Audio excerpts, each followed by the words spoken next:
নমস্কার বন্ধুরা, নতুন রেসিপিতে আপনাদের স্বাগত। আজকে আমি আবার একটা অন্যরকম রেসিপি নিয়ে এসেছি। আজকে আমি করে দেখাবো খুব সহজে কি করে কড়াইয়ে সেদ্ধ না করে কলাইয়ের ডাল রান্না করা যায়, সেই পদ্ধতিই দেখাবো। তার জন্য আমি নিয়ে নিয়েছি আর সবজি দেবো। আনাজ দিয়ে এই কলাইয়ের ডালটা করব। কলাইয়ের ডাল বলুন, বিউলির ডাল বলুন, যে নামেই ডাকে, এই ডালটা আমি রান্না করব। আর কিভাবে রান্না করব প্রথম থেকে শেষ পর্যন্ত ভিডিওটা দেখবেন, স্কিপ করবেন না। ভিডিও ভালো লাগলে লাইক, শেয়ার, সাবস্ক্রাইব করতে একদমই ভুলবেন না। আর সহজ পদ্ধতিতে কলাইয়ের ডাল সেদ্ধ হতে এমনি টাইম লাগবে, তার মধ্যে ভেজে রান্না করব আরও টাইম লাগবে। তাই সেইভাবে রান্না না করে একটু অন্যরকম পদ্ধতিতে রান্না করলে এটা কিন্তু 10 মিনিটেই রান্না হয়ে যাবে। সেই পদ্ধতি দেখাবো। তার জন্য এখানে আমি নিয়ে নিয়েছি এই যে 250 মতো কলাইয়ের ডাল আছে বা বিউলির ডাল, একটু পুছে নিয়েছি ডালটা আমি। সর্ষের তেল, চিনি, মৌরি, লবণ, আর এখানে আছে তেজপাতা, হলুদ গুঁড়ো, আর আদা, কাঁচা লঙ্কা, কুমড়ো শাক একটু কেটে নিয়েছি সবজির মধ্যে, পটল, টমেটো, পেঁপে, গাজর কুচিয়ে নিয়েছি। আপনাদের ঘরে যেরকম সবজি থাকবে সেরকম সবজি দিতে পারেন, আর সবজি যদি না দিয়ে করেন তাও হবে। এবার আমি এখানে ডালটা একটু ভেজে নেবো। উনুন ধরিয়ে কড়াই বসিয়ে, বর্ষাকালের উনুন বলে তাড়াতাড়ি উনুনটা ধরিয়ে নিই আগে থেকে। আর এই ডালটা একটু মোচা আছে, একটু ভেজে নেবো, ভেজে রান্না করব। দেখুন বন্ধুরা, ডালটা ভাজা হয়ে গেছে, কালারটা দেখলেই বুঝতে পারবেন। আর এই ডাল কাঁচা রান্না করলে একটা ল্যালপালানি ভাব থাকে, অনেকে পছন্দ করে না। আর ভাজা রান্না করলে একটা সুন্দর গন্ধও আসে, আর লালপানি ভাবটাও কেটে যায়। এবার আমি ভাজা ডালটা নামিয়ে দেবো, লাল হয়ে গেছে। দিয়ে মিক্সিতে একটু ঠান্ডা করে আমি গুঁড়িয়ে আনবো।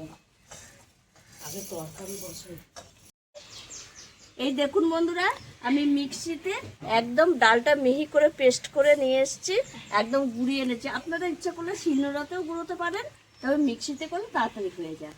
আর কি সুন্দর একটা গন্ধ আসছে ভাজা যেহেতু। এদিকে আমি উনুনে কড়াইয়ে জল বসিয়ে দিয়েছি, জলটা গরম হয়ে গেছে। এবার এই ডালটা আমি দিয়ে দেব,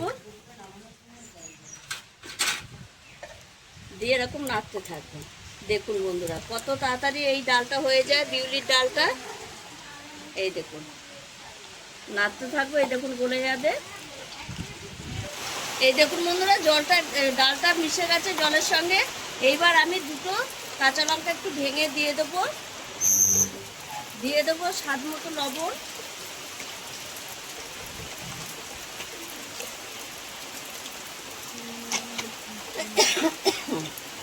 হলুদ গুঁড়ো,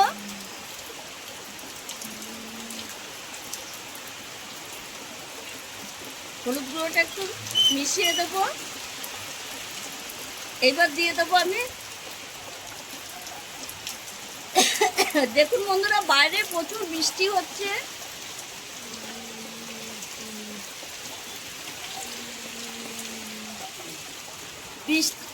বৃষ্টির আওয়াজে আপনাদের একটু শুনতে অসুবিধা হচ্ছে, তার জন্য মাপঝোপ করে নেবেন। বর্ষাকালে তো বৃষ্টি এরকম হতেই থাকে।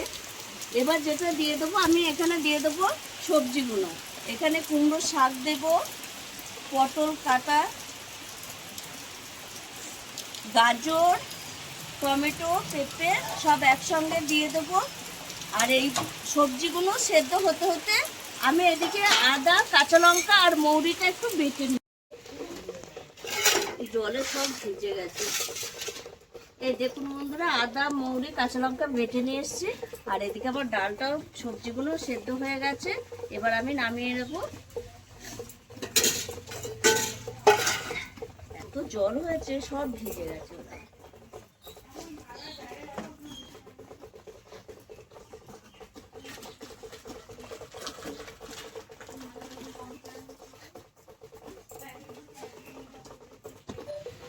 দেখুন বন্ধুরা, ওই গামলাটায় ধরেনি, এইটা ঢেলেছি।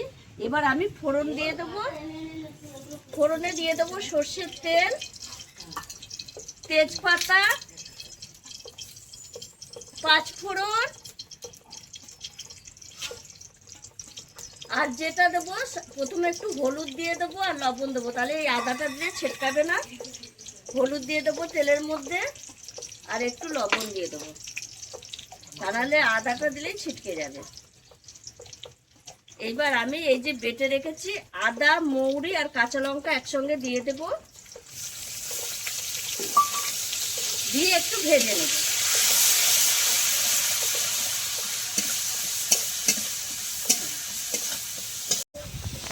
আদা মৌরিটা একটু ভালো করে ভেজে নিয়েছি, একবারে খুব কড়া কড়া ভাজেনি, মিডিয়াম একটু ভেজেছি, কাঁচা গন্ধটা যাওয়ার মতো।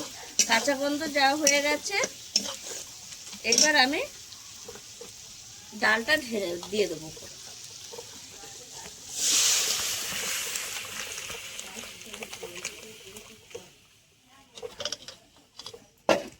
এইবার ডালটা একটু ফুটে উঠবে, মানে 5 মিনিট মতো ফুটে উঠবে।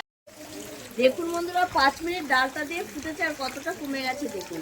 এবার আমি নামাবার আগে একটু চিনি দিয়ে দেবো, তাহলে ডালটা খেতে আরও সুস্বাদু হবে।